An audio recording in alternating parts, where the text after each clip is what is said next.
Another edition of Pod on Lansdowne coming at your eardrums here on this rainy day in Boston, but a beautiful day in paradise for Jake. Can you confirm that for us? Yeah, I'm here on the beautiful Turks and Caicos. The locals say Caicos, I learned today, Turks and Caicos. And yeah, it definitely is nicer than Boston here. I can certainly cold say and that. Cloudy. Well, that's Let's Go Jaren, a.k.a. Jake, as you just heard. He's there in the the sunshine of Turks and Caicos. I hope that catches on. I kind of like it. The meter works. Let's Go Jaren. It works. Yeah. He's our international correspondent for the week. I am Bobby Jenks, a.k.a. Fitz, and of course joined by Liam, Josh Bell, a.k.a. Liam, rather. Getting ahead of the agenda there with the Josh Bell name, Liam. He'll be a topic of conversation later on in the program. But again, I've said it before. I've said it again. That is a quintessential tease right there in the podcast biz. Ooh, very well done. Very well done. You've picked up on the tease. You love the art of the tease. Got a great show for you guys here this week because it's been a great week plus in Red Sox baseball. The beat keeps going on, ladies and gentlemen. They have not lost since our last episode. Yep, since we have last spoken, they have not lost. They are on a 7-game win streak. The beat goes on for those Boston Red Stockings. 1.5 games up on Tampa and Toronto for the top wild card spot in the American League. Still, 11 games back of the Yankees? But we've said it before. We can't really worry about the division at this point. 11 fits. Let's get it right. I'm 11, so shut the fuck up. around 11. Round numbers. We love them. Yeah. It's odd numbers, which Alex Rodriguez does not like, right? Didn't he say that wasn't a point in one of his broadcasts? Do you remember that? I vaguely remember that. I don't remember what he was talking about, though. You want to be up by an even number of runs instead of odd because a solo home run can tie the game or something crazy, right? Something dumb, something A-Roddy. That's big brain stuff. Our beloved himbo, Alex Rodriguez. But no, Liam, things are looking up. Liam, Fitz, you can edit this out, but Liam, you should put your mic more in front of your face because every time you lean back, you're much quieter. Sorry. Okay. How is this? That's good. Put the lips right up onto the mic like you're an NPR reporter. I'll try that. I'm cutting that. I'm cutting that ASMR shit out there, Jake. Was that you just going? Yeah. that was gross. Anyways, again, good week. Things are looking up as we head into this tough stretch of the season. Before we get into some specifics, what's the general vibe feeling like for this team? We'll start with you, Liam. How are we feeling as we go into this series with the Toronto Blue Jays north of the border? I mean, they've passed the first test with, I would say, flying colors, taking down the Guardians. 3-game sweep. I mean, like we said last week, like it's crunch time now because it's essentially all Guardians, Blue Jays, Rays, and Yankees from here through the trade deadline. So a little Cubs sprinkled in this upcoming weekend for the 4th of July, but the Cubs show up for a bit, and I'm trying to remember who the other 3 games are, but it's. No, I think it's after Toronto. It's the Cubs, then it's Tampa Yankees, home. The rest of the home away. No, that's the All-Star. I mean, things are good. Things are still great. It feels weird that we're like, oh, they're in second place in the AL East now because they're still like so far back from the Yankees. But and there goes Jake. Our international court. The fine folks of Turks and Caicos have confiscated his laptop or his phone, whatever it is. Is he back? There he is. Hey, where'd you go? What happened? Well, I'm running off a hotspot, so I think I just lost it. That's tough. Well, good to have you back. It wasn't the same without you. It was an abrupt. Yeah. So as you were saying, Liam. But no, I mean, the pitching staff looks great. Obviously, we've been talking about the bullpen for 4 months now. The lineup is hitting. I think it's fair to say, like, they get a reliever at the deadline, and they're easily the third best team in the American League right now. I mean, we will talk about that. We will talk about the possibility of trades. as we had mentioned in the show opening, that will be a segment for later in the program after our conversation with a guest. I should have Big guest. Ben Porter, friend of the program, came on. If you remember last week, we said we were going to talk about baseball terminology, our favorite baseball terms, things of that nature. We decided to bring Ben on for the program for that. It was a great conversation, wild conversation. As a typical Pod on Lansdowne segment goes, it went off the rails at points. But it was great to have him on. Thanks again to Ben Porter. You'll be hearing that later in the show. Same with our trade talk to wrap up the show. But I think you hit the nail on the head there, Liam. The glaring thing that this team needs to add is bullpen help. But then it looks like a pretty damn near complete team, or about as complete as of a team as you're going to get. Yeah, and I mean, I'll certainly say, I'm sure we'll talk about the week that was more in depth in a bit, but the Astros bullpen does not impress me. So Ryan Presley the other day, take that for what it is. But as far as like records and run differential go, they say we're the third best team in the American League, and I think they're one arm away is what I would say. They just took care of Cleveland in the Central. They're leading the Central, right? Or is it Minnesota at this point? They might. Cleveland did nothing for me. They did nothing for me.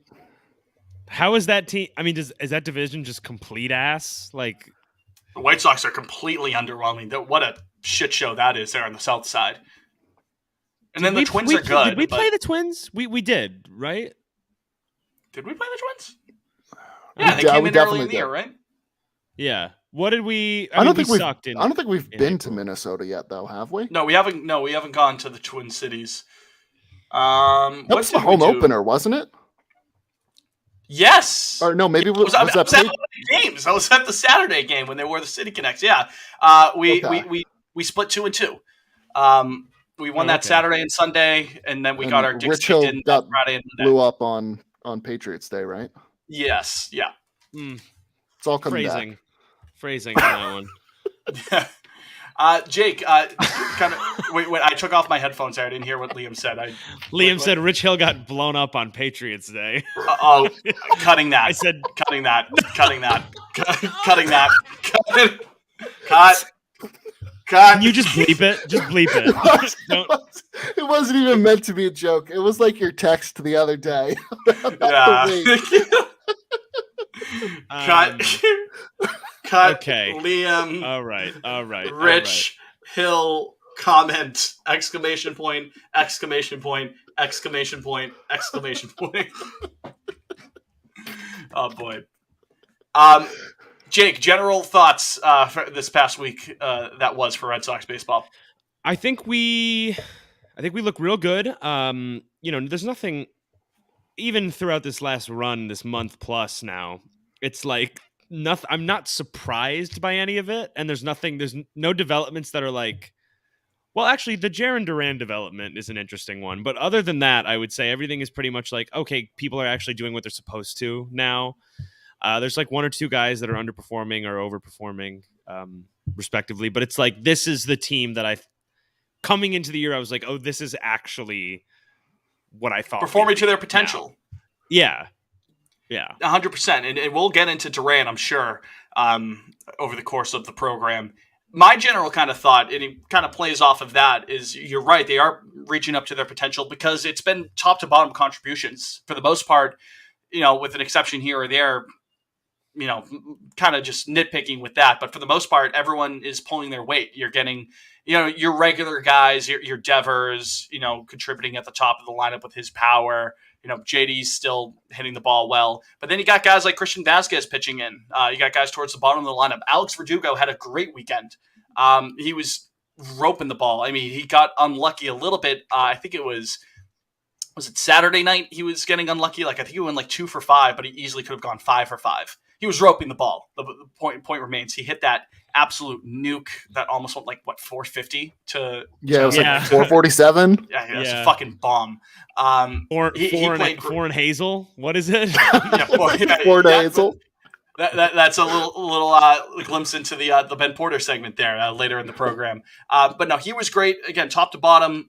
all solid. The bullpen didn't totally implode. The bullpen kept it together. Well, it almost did a couple times. Yeah, I mean, they love to make it interesting. Yeah, I was gonna say. I think maybe we won like 2 of the 3. We've won 7 in a row. I think 5 of them, the bullpen has tried their damnedest to turn it into a We're loss. winning in spite of them. On their hands and knees begging for the other team to take it, and they're like, no, thank you. Red Sox win. Sorry, can't help you, bullpen. But again, all things considered, they're clicking right now, and it's not just because thanks to 1 or 2 guys playing heroics. It's been good team baseball all around, all things considered, for the Boston Red Sox as of late, and you need that. If you're going to contend with the big dogs here, if you're going to contend with a Toronto, if you're going to contend with a Tampa, if you're going to obviously contend with the Yankees, if you want to make a run at this, you're going to need everyone to pull their weight.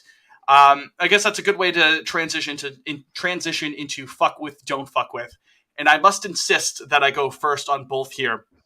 I want to start fuck with, don't fuck with here. I have to control. Insist here. I try to spread it out a little bit. There's a specific reason why. My fuck with this week is Jaren Duran. My don't fuck this week is Jaren Duran. Yeah. I'm fucking with Jaren Duran. I'm not fucking with Jaren Duran.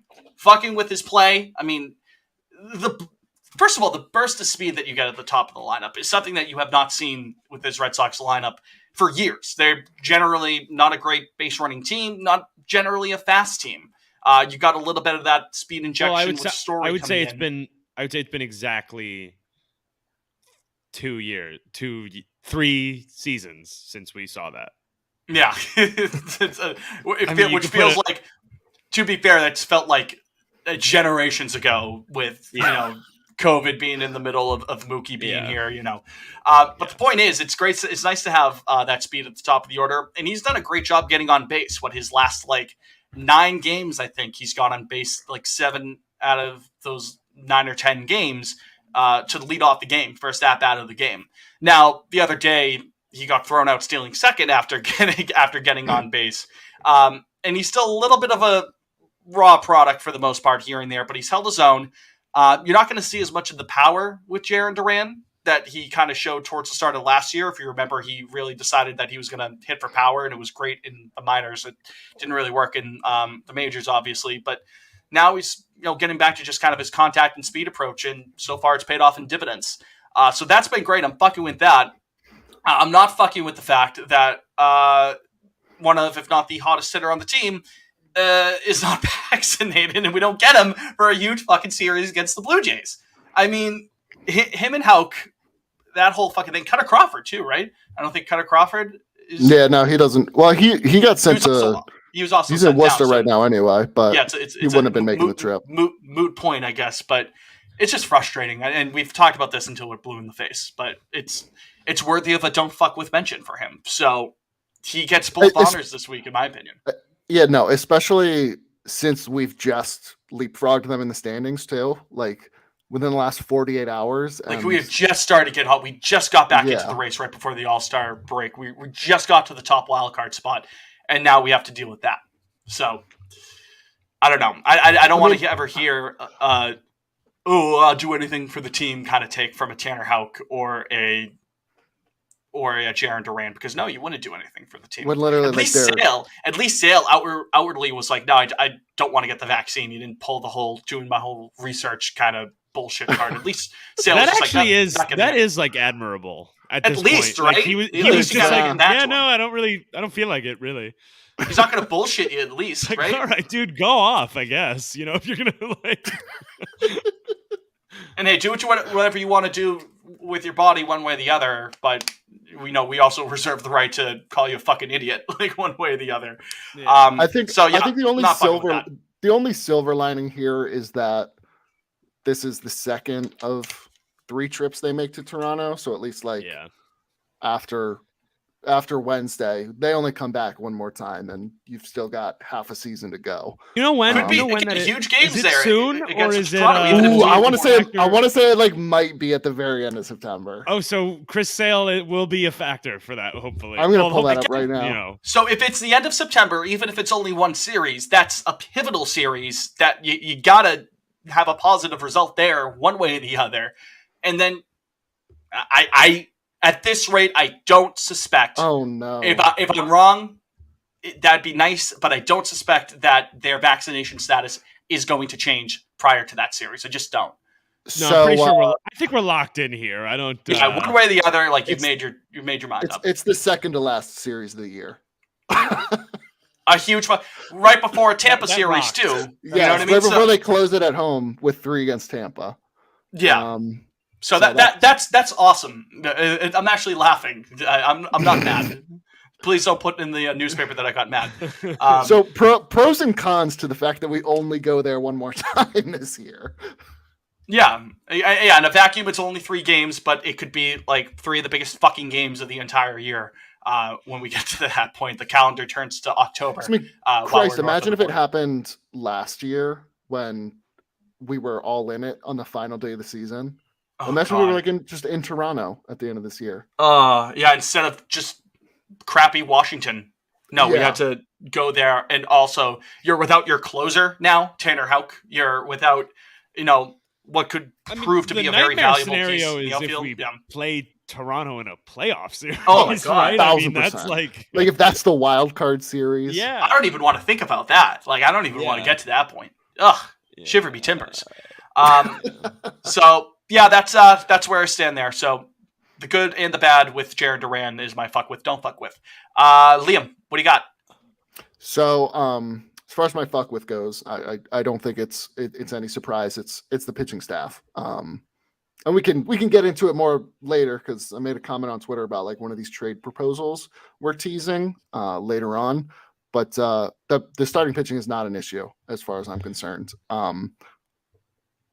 Sure, it'd be great to have like the guy, like a clear-cut ace at the top of the rotation, but between Pavetta, Waka, Nick Pavetta's right there, dude. No, that's what I'm saying. He's red hot. Like nobody outside of Boston is gonna be like, oh, Nick Pavetta's the ace. Obviously, like, that's All-Star game starter Nick Pavetta to you. Yeah, exactly. That's right. I mean, that's right.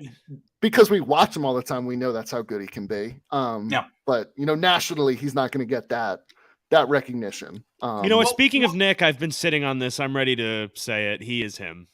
So I'm looking forward to his next start being 8 earned runs. Yeah, I'm looking forward to him getting third. Yeah, 2 1/3, 7 runs. Yeah. No, but he's. I mean, he's nails now. Like I don't know. It's what been like 2 months of this man. He simply decided to pitch off. well. He simply decided to pitch well. Nick Pavetta woke up one morning, looked in the mirror, and was like, you know what I'm going to do? I'm going to be good at baseball. Because Jake said I wasn't. And then, God damn it, he did it. He pulled it off. We can get a little bit more into it into the trade talk there, Liam. I get what you mean for the most part with, you don't need, as it stands right now, you don't need the bullpen help. I got a couple thoughts on that. I'll leave it at that, and then we can kind of go into it. Because, like, as far as the rotation goes, the last week, the starters are 7-0. It's like the first time it's happened since 2011 where they've had a stretch like this. Yeah, it's been great. So I mean, that's the least of my concerns. If I had to rank it, I'm not. It's not a dire situation. Yeah, they've stepped it up as of late, and worthy of the fuck with nod. So especially there's that. Evaldi and Whitlock coming back, and which is huge. Hopefully seeing Sale and Paxton at some point in the second half. Like, forgot about Paxton. He's kind of. How dare you forget about the Big Maple? He might be best as a swingman coming back from Tommy John, like kind of the guy. Like I mean, the both of them at this point. At a time. I'm not counting on Sale or Paxton to give us, 75. I am counting on Sale. Show up, Make him the closer. If you don't get one at the deadline, make him the closer. I don't care. What does that solve? Our closer still can't pitch in Canada. Well, fair enough. And even if you kept it aside, we've got 2 closers. Hey, lefty righty. Yeah, you're right. What are you not fucking with, Liam? See, like over the last week, it's so hard to say. And I don't want to say bullpen again because we say it every week. So I'm just going to go with. I'm just you must wear it. To quote Hans Landa. I'm going to say first base is still my don't fuck with. That's a good don't fuck with. Hence my name today being Josh Bell. because I have high hopes for him playing the role of Kyle Schwarber down the road this year. So, but that's all I'll say. Oh there goes Jake, just as it was about to be his turn for fuck with, don't fuck with. But no, it's nasty work over there. It's Dahlbeck really testing patient. There he is. He's back. Just in time for us to start talking about first baseman Bobby Dahlbeck, Jake. This is my favorite player. My favorite player. It's nasty work, and again, we'll probably talk about it later in the show. Josh Bell would be nice. I would like that. I have again some thoughts on Josh Bell, but that would be nice to alleviate that kind of issue because it is a question mark going forward, right? You really don't know one way or the other. You would have thought when the year started that maybe Casas would have been up by now, but his injury kind of threw a wrench into that. Seen the field in what, 5 weeks now? Yeah, it's been a while. Come on, Jake. Come on. Stick with it here. Stay with me. Come on. Don't you go on me. He's just buffering. That's all. See if we can add it to the show. He's buffering. I took him off. Like that was me manually doing that. Jake, come on, buddy.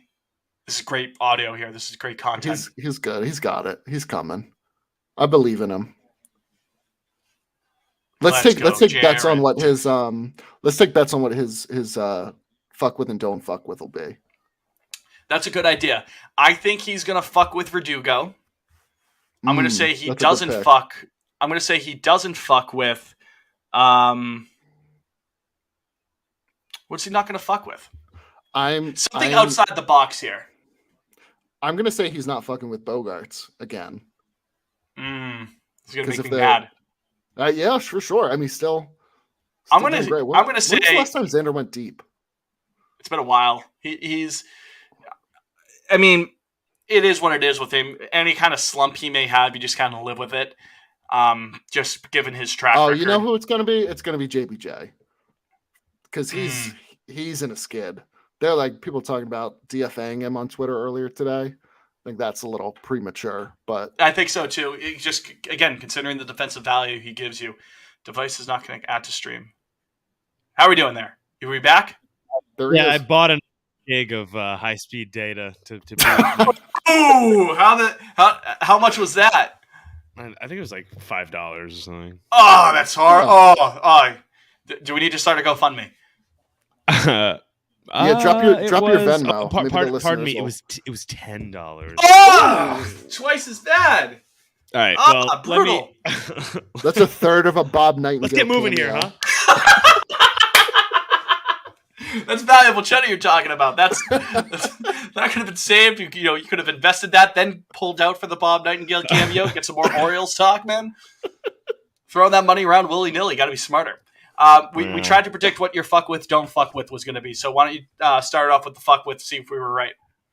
My fuck with is, I'm going to say Rafael Devers. I mean, he deserves it. The dude, he's can't really go wrong. He's in the MVP. What did you guess?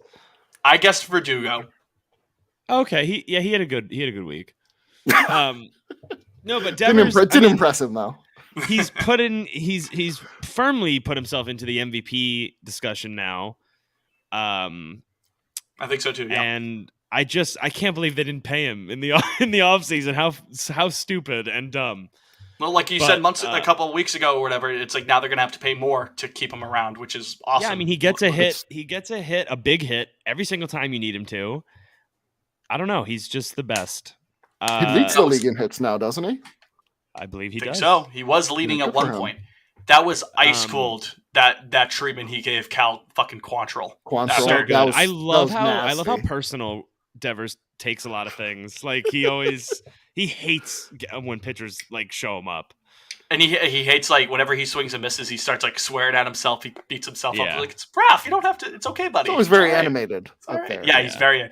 But that was like the fucking first inning that Cal Quantrill like strikes him out in with the. Yeah, that was weird. I don't know why he reacted like that. Screaming like, "Gah!" Like, okay, that's cool. Like, if we want to be like people who believe in the idea of let the kids play, like that's fine. Like you can bang your chest. It's a little weird to do in that situation, but I digress.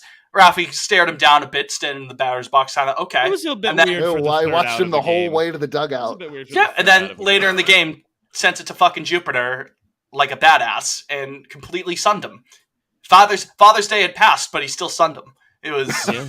it was quite the sight to behold. So I love Rafael Devers. I want to give him a big hug, and I want to rub his head, be like, "You're my buddy, pal. You're awesome. Keep doing what you're doing. I love him. Love him so much." So you're fucking with Devers. Who are you not fucking with, Jake? Am I not fucking with? As sort of a broad thing, I'm not fucking with figuring out what the outfield is going to be, like down the stretch for this team. I don't know what do you guys think? It's very awkward, the sort of like pieces. Well, they Verdugo have. there, obviously. Kike in Yep. center because he's still good defensively, and you got to think that when he's right, he'll still be a good part of the offense. Does he go to the top of the lineup again? I don't know. Is he better served towards the bottom half of the lineup to give you a little bit more depth there, especially if Duran is playing well? Maybe that's the case. I don't think Jackie's going to be a regular player going forward. He could be a defensive replacement. We were talking as you were dealing with the internet issues there. Liam mentioned he had saw some DFA Jackie talk on Twitter today. I saw that as well. Yeah, we both agree that's premature. But going forward, maybe he'll go into that fourth outfield role that we all assumed he was going to be if Jaren Duran sticks. That's an if. At the end of the day, still a small sample size for Duran. This hot streak he's had, it's been good, but it's still it's a limited sample size. So we'll see what happens if he adjusts, if pitchers adjust going forward, all that kind of shit. I think Verdugo and Kike are mainstays in the outfield, and then you kind of just hope that it's Duran, or maybe if Ref Snyder keeps playing well, maybe he forces the issue where he has to be in the lineup. Maybe that's the case. Apparently right fielder extraordinaire Arroyo has like the second highest barrel percentage rate on the team. Yeah, so behind too. Devers. Really? Every time that. he's hitting the ball, it's crushed. It's just crazy. That's interesting. That's an interesting little tidbit. I did not know that. Yeah. So maybe he's I don't know. I think Arroyo's So there's a lot of moving pieces out there right now. I guess it's a good problem to have if Arroyo's playing well. He's kind of a good utility option to have. Rep Snyder's done a good job filling in the role of Kike while he's been hurt. Obviously, we mentioned Duran ad nauseum today. It's, again, not a bad problem to have. But it is a decision, like as you mentioned, Jake. It is something you're going to have to address at some point. It should. I don't know. It should be interesting. I mean, I guess most of it. Kike was not having a good year. I love Kike. He was not having a strong year when he got hurt. No. I mean, I think he's hitting like 210 or something. But he's also demonstrated multiple times before. No, I know, but I mean, like if Duran, if he's hitting like that and Duran continues like this, like that's all. I want to swap him. Yeah, like I'd rather Duran start if he's hitting 300.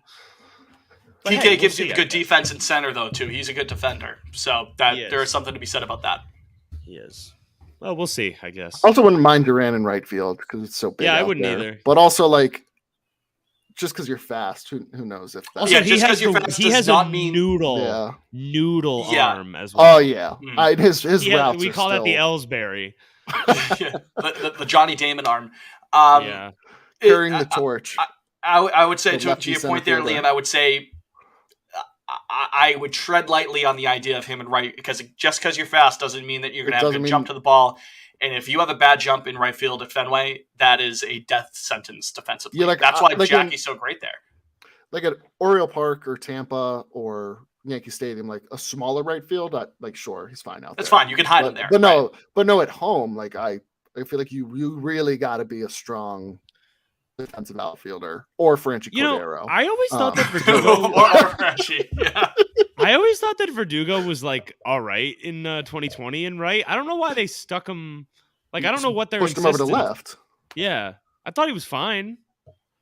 Yeah, I can't remember maybe he didn't rate out good, but I mean, if like is Duran's probably worse than Verdugo, right? Defensively, could you ask Verdugo to go play right if you want Duran to play left? I don't know. I could, in a pinch, but I think you do have better defensive options right now. And who knows how long Jackie is here for this lineup. But if you're just talking strictly defense, he is your best option for right field.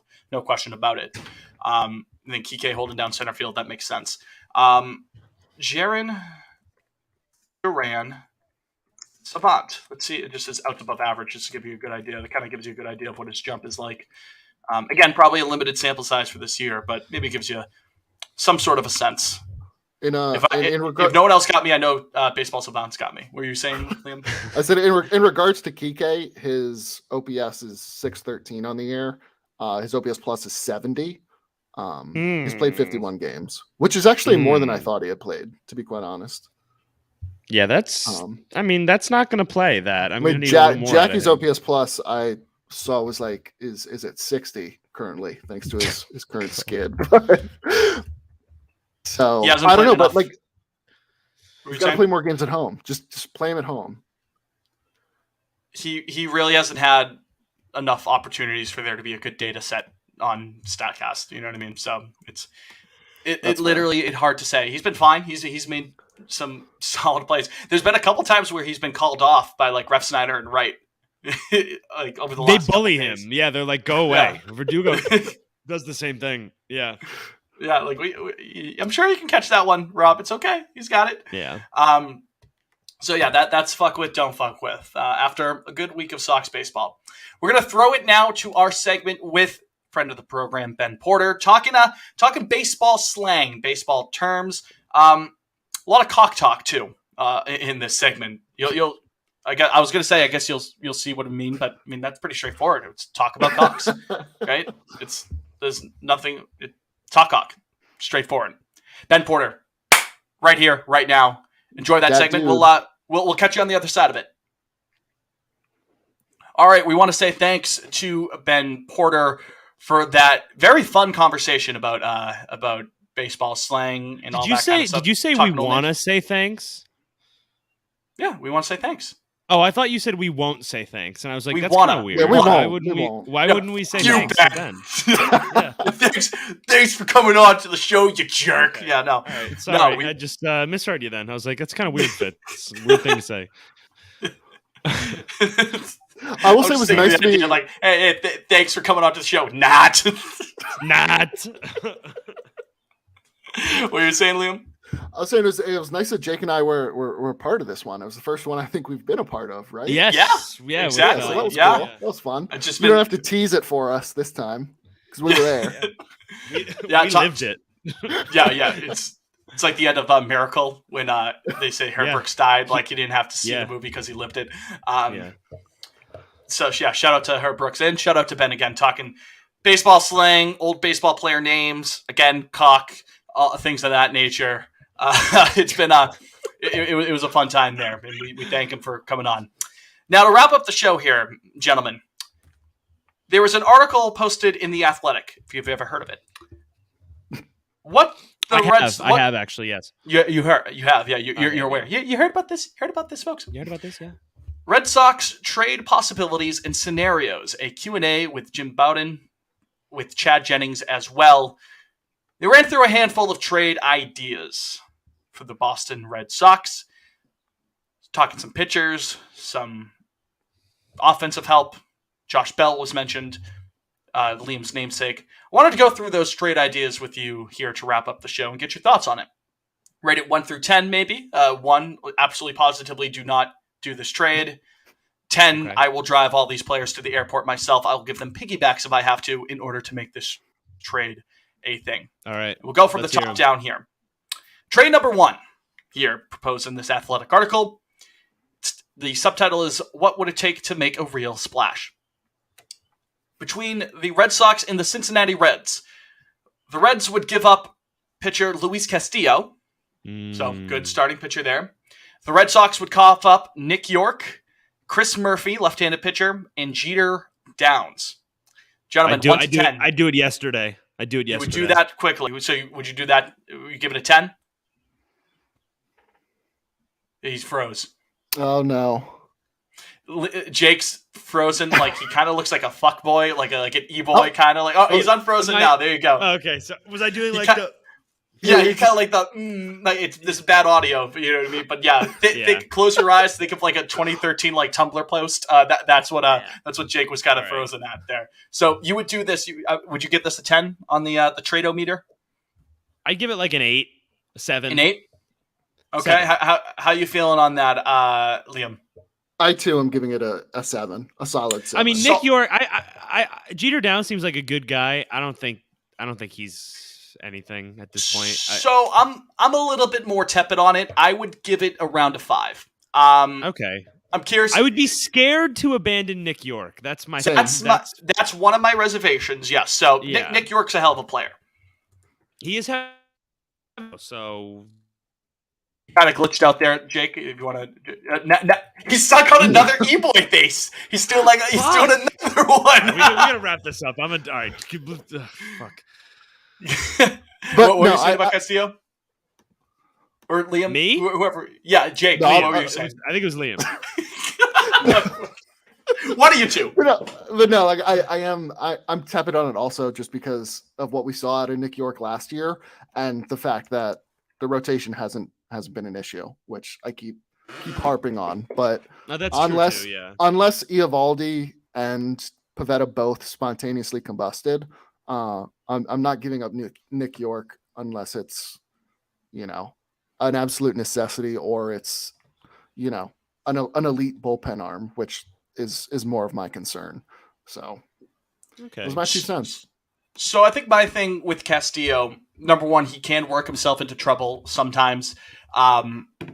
He did look great that one night at Fenway, though. He was amazing against us, but pitching in a pitcher-friendly ball or a hitter-friendly ballpark, rather, he's been prone to some blow-up games over the years in Cincinnati. He's still a very good pitcher, and his changeup is disgusting. One of the best singular pitches that I've seen in recent years. He's got a great changeup.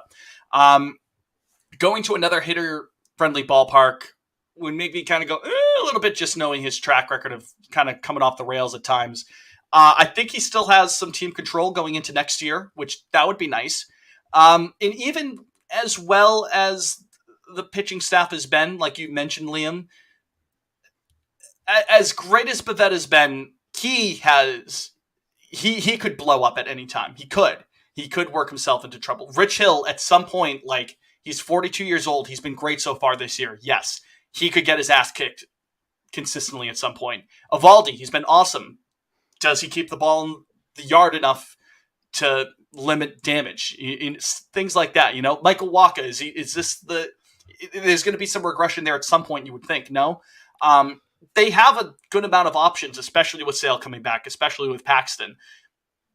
I guess I'm just a little cautious with the idea of that being the entire pitching staff going forward when you have an opportunity to get a certified guy who can give you 5 or 6 solid innings, like generally speaking a Luis Castillo.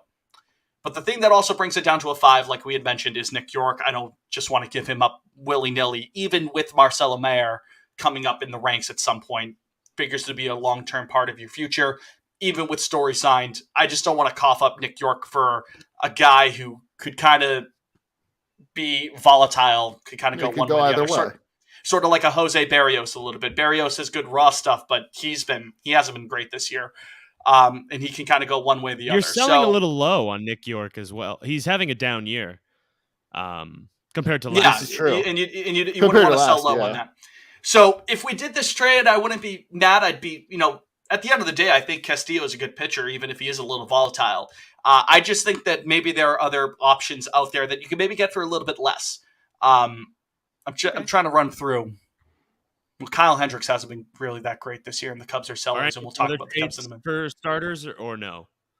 What's that? In that article? Are any of the other trades for starters in that article? Or no? It's mainly for relievers. I think that's the one starter that they mentioned. Oh, okay. So it's an interesting idea. Let's hit the next one. Why don't we? The next one. Let's just get right into Liam's namesake. Josh Bell, switch hitting first baseman for the Washington Nationals, who are going nowhere fast. So just sliding down to get to it. Beg pardon. Where is it? Trade 3. Is this the best way to upgrade the lineup, is what the article proposes. The Nationals would give up first baseman Josh Bell. Red Sox would trade second baseman / shortstop fire name alert. Great Brainer Bonakai. I'm not familiar with him off the top of my head. Is it Bonakai or Bonassi? I don't know. Bonassi? Bonakai? I'm not sure off the top of my head. His first name is Brainer, though, so sweet. Right off the bat, not a great trade for the Red Sox who've given up a guy with a fire name. And then they'd also give up Cutter Crawford. I am at like an 8 on this trade. This is one of the okay, Cutter, do you want an Uber? Do you want a taxi drive? I'm driving them myself. I'm driving them both myself. What would you give it? It's an 11. You do it right away? Just between what we've seen from first base this year and what Josh Bell can give you from both sides of the plate, stability. It's you're not really taking on much money. I think his contract is only worth maybe $10.5 million this year, and he's a free agent at the end of the year anyway. It's just a rental. I think it's a no-brainer. It's this year's Kyle Schwarber, and I think that's a good. I think that's a good idea for the Nationals too. Again, if he's just going to walk at the end of the year, they're not going to re-sign him. No, get some potential with Cutter Crawford. I feel like it's a bit of a fleece on our end. Like I'd give him Dahlbeck and Cutter Crawford if they asked for him. Quite honestly, I'd want Dahlbeck maybe for the depth. I think you could get it done without giving up Dahlbeck. But even then, it's like Franchy's still there. Cass is in the wings. Arroyo can play some first when he's not tearing his groin. But I was there for that at Yankee Stadium. It was his first play at first base. But like first base, I think having some stability there is worth giving up depth, at least in the short term. Jake, how do you feel about it? Pretty much exactly the same. I mean, it's like pretty low risk, high reward kind of thing. Like he could mash, and then you're great. If he stinks, it's like first base already stinks. Whatever. Yeah, and you know what? Cutter's not even the most prized pitching prospect, or younger guy going forward. Not by a long shot. You have Brian Bayo, which I was corrected. It's not Brian Bello. So nice. RIP my Coldplay yellow Brian Bello kind of jokes. Brian Bayo, Brian Mata, Winkowski, I think projects to be a better pitcher than a Cutter Crawford. Siebold, you've got enough arms that you can cough something up here for Josh Bell. What were you saying? They're in a good spot in terms of they have enough guys between the major league level and triple double A that project to be back end rotation guys where I would love to keep a guy like Cutter Crawford around just because I think he guys like that do provide value. But he doesn't project to be a 1 or a 2. So, let him go to the Nationals and be able to start 25 games a year. Gets a longer leash there. The reason why I'm not at a 10 for a Josh Bell, who I think is a very good player, he has a history of being streaky. It's kind of similar to a Castillo, especially against lefties. But if you look at it, I got the numbers right here. This year, 832 OPS against lefties when he was historically bad against lefties in the past as a switch hitter. Great against righties. Always has been very good against right-handed pitchers. But a guy who's not great against lefties at Fenway, not necessarily a recipe for success with the monster there, but he's done very well against lefties this year, getting on base at a 369 clip. Nice against lefties, 4 homers against them. He does a good job of drawing walks too, which is huge to keep the line moving. He's a good hitter. Hits the ball hard. Physical prime, 29 years old. And if it's just a rental, I think this trade makes sense for the most part. I think that's a good idea. I also like the idea of a switch hitter. I feel like we haven't messed around with that in a little bit. To break up the lineup a little bit one way or the other. That's, that was just something cute. Too. Something cute, something fun. Something to mess around with. Yeah. so silly. Give Cora something to play with. Ooh, we're so bad switch hitters. Ooh. Now we get into the reliever kind of portion here. Technically trade number 2 on the article, but it's trade number 3 for here. What is a high-end under team control reliever worth? This is a trade with the Detroit Tigers, notably playoff contenders, according to me and Liam at the start of the year. I had him winning the Central, and at least I only had him as a wild card. I think I had him as the 3rd wild card, so it wasn't as bad. I also had the White Sox winning the World Series, so shows what I fucking know. The Tigers would cough up left-handed reliever Gregory Soto. The Red Sox would give up Brandon Walter. He's a left-handed pitcher. Then right-handed pitcher Wickelman Gonzalez. I can't pronounce these names today. Wickelman. I'm gonna be honest. I've never heard of Wikelman Gonzalez. Oh wow, that's a good name. Yeah, I'm not familiar with the Waltman or Wickelman. It's just two pitchers. I've never heard of either of those guys. Sorry. Neither. So Soto, this is a rep directly from the article. Soto reaches arbitration for the first time this offseason, and he might make his second All-Star team next month. So you have him under team control. Yeah, fucking sure. I'm sorry, I've never heard of either of those Red Sox. It does sound like Bowden in the piece is actually like, I don't know why the Tigers would do this, but I mean, great. He's 27. He's under control through 2025. Like, I would say at that point, like the bullpen might be getting too left-handed heavy, but if he's really that good, it's fine. The hell not? Diekman may not even pan out in the first place, so like Diekman kind of gets relegated out of that role. And if Taylor comes back, that's great. That's nice. You can add him in there. And even if Sale is relegated to the bullpen for a little bit, lefty or righty, you're not really too concerned about him. I don't think. No. It's because you just worry on you just trust that his skills are going to be good no matter who he faces. This is a 10 if this is what that's the deal. But then but I also don't think that would be the deal. You know what I mean? No, I don't think it would be either because they even mentioned like would the Tigers be justified asking for Bayo or Duran for Bayo or Duran? Like, no way. Duran, no. Sure. If Soto's that good, like I'd flip Duran for him. If it's for Bayo, this is like a 4 kind of a trade, which it's nice to have for a me, reliever. That's even lower, like 2. Yeah. Call it in the middle. Let's say 3 then, Liam, because as good as Soto has been, and he throws hard. He's got some nasty biting stuff. He was an all-star last year. He can be very good. For us, relievers are just so volatile. So to give up on a Bayo or even a Duran, that even with the team control, that seems like a bridge too far.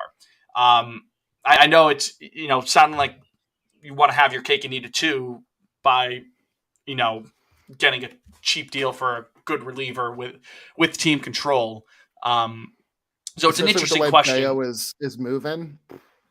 Yeah, no, that's selling low. Yeah. Starting to get high hopes. Jake, how do you feel about this? Jesus Christ! Now he looks now it looks like a mugshot where he's. Jake, turn to your right, 90 degrees. Get the sign. He is. I'm taking a screenshot. I'm gonna say pot on Lancet without context. with the Let's Go Jaren name tag. Oh my god. There we go. So you know what, Jake, if you get back to and there he's out. So we may get him for the rest of the episode. We may not, but I guess we'll find out. Pulling back up the article here, just one moment. So that's Gregory Soto. Here's the thing with the relievers, and I wanted to get into this. This is not mentioned in the article itself. There are other relievers. If it does get to the point where a Bayo is the asking price for a Soto or a David Bednar, because I think he's under team control for a couple years afterwards as well. And Bednar has been very good, but the Pirates are going to want a little something for his services. If it gets to an asking price of what was that? No. I was going to say like the proposed trade they have for Bednar for Dahlbeck. Like I'm doing that. Let's sign the deal right now. So you just jump into that for David Bednar. The trade 1-for-1 would be for Bobby Dahlbeck. I'm at like a 6 there because again, relievers. It's just hard to trust them long term. Really and at least Dahlbeck is as much shit as we give Dahlbeck. At least he could give you some bench depth, which maybe you already have in other guys. For a reliever, though, I'm a little kind of wary on that. But Bednar's really freaking good, and he's been good all season long. I don't know. I guess I'd be around like a 5 or a 6 for that. Yeah, I'm probably just based on God, how many games? Bednar's only 27. Oh, I like that too. But no, I don't understand why they do it for just Dahlbeck. Like, I think the Pirates would be foolish and actually to make that deal. But yeah. I like the name Josh Stallman out of Kansas City. He's got really Stoneman, good stuff. He does too. In the one thing with Bednar, and not to throw cold water on him because he's been very good, and you can live with this because his expecting batting average is high up there on Savant, expected ERA, all those X numbers, all those things that you can try to project. It looks good. He gives up a lot of hard contact, which we've seen with Hansel Robles is not great. But if you're a guy who can kind of manage around that, I don't know how you quantify the skill of being able to work around that, but I think it is a bit of a skill to work around. Even if you're giving up hard contact, you can live with that. But at Fenway Park, how does that play? I think it's a fair question for David Bednar. You mentioned Stallman, like he's been good. I think a guy like, I've said it before, I think Daniel Bard would be, you could get him for chump change. Package him and CJ Crone together for me, will you? While you're at it. Ooh, now we're cooking with gas. CJ Crone, that'd be delightful. That'll even like another segue, because if you look further down in this piece, Bowden tosses out Reynolds and Bednar for Duran, Dahlbeck, Bayo, and Jeter Downs. That would be a blockbuster. Reynolds is a great player, but I don't know about that. Reynolds is a great player though. He's so good. I'm so worried about Bayo. I'm just like, like that kid could be. Maybe that's my recency bias. But like I know how good Reynolds is. Like I'll do that for Duran, Dahlbeck, and Downs. Toss in York, sure, even if you want him. I don't know, but because Reynolds is a certified he's a dude, stud in center. So that'd be a guy you could have around for a little bit. Solves your outfield issues. Jake's not going to join for the rest of the show, by the way. But that would might as well sneak that in. But no, Reynolds certainly it answers any questions about the outfield that Jake had mentioned. It answers that question pretty quickly, and I think he's played some second base too, I think, or is he only strictly outfield? I'm thinking of Adam Frazier. Never mind. Reynolds is basically the outfield. Reynolds is a good player. He's kind of underperformed Reynolds is a switch hitter too. I think he is. Yeah, he's a switch hitter. Yeah. I like me some Brown Reynolds. He's had a bit of a down year, but he's still a gifted player. He was awesome in the past. I'm not worried about him going forward. But for Daniel Bard in Colorado, you wouldn't have to give up much of anything. I can't imagine what. And he wouldn't have to be. CJ Crone's probably only at most a 2-year deal anyway. And I know he's had a great year so far. He gets on base, has a ton of power. I don't think it's just a matter of him being a Coors merchant either. He had a good year in Tampa. He's hit home runs out in Anaheim when he was there. So, but again, it's not going to cost you something too crazy. And to stick Bard in as a throw in there, I think that would make sense in terms of a framework of a deal for the Sox. And now, if Bard didn't have to be the guy in the bullpen, maybe that kind of helps with the pressure. You know what I mean? He doesn't have to be, your bullpen ace. He can just kind of be a guy who plugs in the 6th or the 7th, basically kind of. I think regardless of who Heim and Cora end up, hopefully pulling together towards the end of next month, unless it's somebody like Josh Hader, which I don't expect to happen by any means, but unless it's a certified closer, nobody's actually, anyone they bring in is not just going to be handed that role to begin with. It's still very much going to be closer by committee. There's only so many guys of that caliber too, so it's right. It's like they're a dime a dozen. So regardless of what the deadline looks like, no, unless it's gonna end up being like last year, who's hottest at the right time in September is going to get those opportunities. So, in a similar vein, as they mentioned in this article to the Daniel Bard trade, is David Robertson from the Cubs, where the Red Sox would cough up infielder Christian Koss. Again, not too familiar with his work, and that's kind of going to be I don't know all top 40 of the Red Sox prospects. You know what I mean? It is what it is. Yeah. It would that would be a straight up rental, and they mentioned in the piece that that's not really Chaim Bloom's kind of. He doesn't really jive with straight up rentals, but at some point something's got to give with the bullpen, and you got to make a move, even if it is for a rental. Robertson's been very good this year. He's kind of gone into the fountain of youth. working well with the Cubs. Yeah, like, I mean, entire career, guy's been super steady. Do I want him to be the closer? No, but he would certainly help out in terms of bullpen depth. So yeah, again, I think this is a round and 8. That's for an a easy trade. one for me. Yeah, it's a round and 8. So, and then quickly, just the last one they pitched. It's can the Red Sox buy and sell at the same time? The Red Sox would trade away Jackie Bradley Jr. and the Phillies would give up Jordan Viars, who, I don't know. He could be walking down the street and probably should have looked this up on Pipeline. I should have gotten an idea of how these players kind of are. So apparently Viars was a 2021 third round pick. Or Viars. Okay. Yeah. So you're buying a prospect, and the Phillies, that outfield defense does need some help. So yeah, if they're going to hang around, I guess that would make sense. Especially if you do something else to address the outfield, you would have to free up a spot anyways. I think you'd have to. That's the only way I could really justify it. It's like if you're bringing in someone that quality of a defender, if not higher, or at least someone who can be a starter every day, then yeah. And at whatever position, if you get a first baseman, you could ship someone out there to do more outfield stuff. I think it is conditional. I think you're on the right track there. I think it's if they don't make a play for a Bell or a Crone or whatever startable bat, I don't think you do this trade. I think this is, it's a short-sighted mistake, to make. But as it stands right now, Jackie is valuable for the outfield. So you don't get anyone. This is around like a 3 or a 2 to me. But if you do get someone, this jumps up to like a 7, maybe maybe another 8. 8 the grade. 8's the number. Yeah, exactly. Yeah. The context changes for it. So. All right, that's going to do it for this episode. Anything else you want to add, Liam, before we sign off for the night? The Wood Sox are going with the Paw Sox night going forward. That's going to be fun. I saw. I would have. We should dabble in that. I don't know when it's due. Maybe we can talk about it next episode. But I have thoughts on that. Also, when it gets closer, Vladdy just went deep, and it's 4-0 Blue Jays. Not great so far.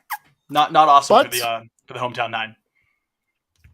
But yeah, so just don't get swept in Toronto, please. Don't get swept. Even if they take one, it's like, okay, fine, whatever. I'm fine taking one just because they've been playing so well recently.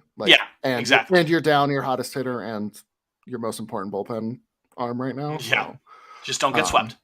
Yeah, take it for what it is. And then, do they go to Tampa after this, or do they come back and play Tampa? They go to Chicago. Oh, yeah. Then we host Tampa. Then we host the Yankees. Then we go to Tampa. Then we go to the Bronx. Then a couple people go to LA. Yeah. Okay. So going forward, I mentioned it in the group chat. This is kind of the peek behind the curtains. The midseason award show idea that I pitched. Maybe we do that for All-Star Week. Like when it's the All-Star game, and we do that. I think that might be a good time to do it. So something to look forward to there for the listeners. We thank you for tuning into this long episode of Pod on Lansdowne. We hope you enjoyed it. Again, thanks to Ben Porter for coming on. It was awesome to have him on. He's a good dude. Follow him on Twitter at Ben13Porter. Must follow if you like the Red Sox and or baseball as a whole. In general, he is an essential follow for anyone who enjoys the ball bat game. And we thank Jake for coming in, tuning in from Turks and Caicos, despite the bad internet. Our international man of mystery. Exactly, international. Yeah, maybe he's our Austin Powers. Maybe we'll end with the Austin Powers song. Soul Bossa Nova. Yep. So for Jake, the international man of mystery, for Liam, always a pleasure to have him on. I'm Fitz. We thank you for tuning in, and we will talk to you next time. Go Sox, baby. Sox in 5. That's right.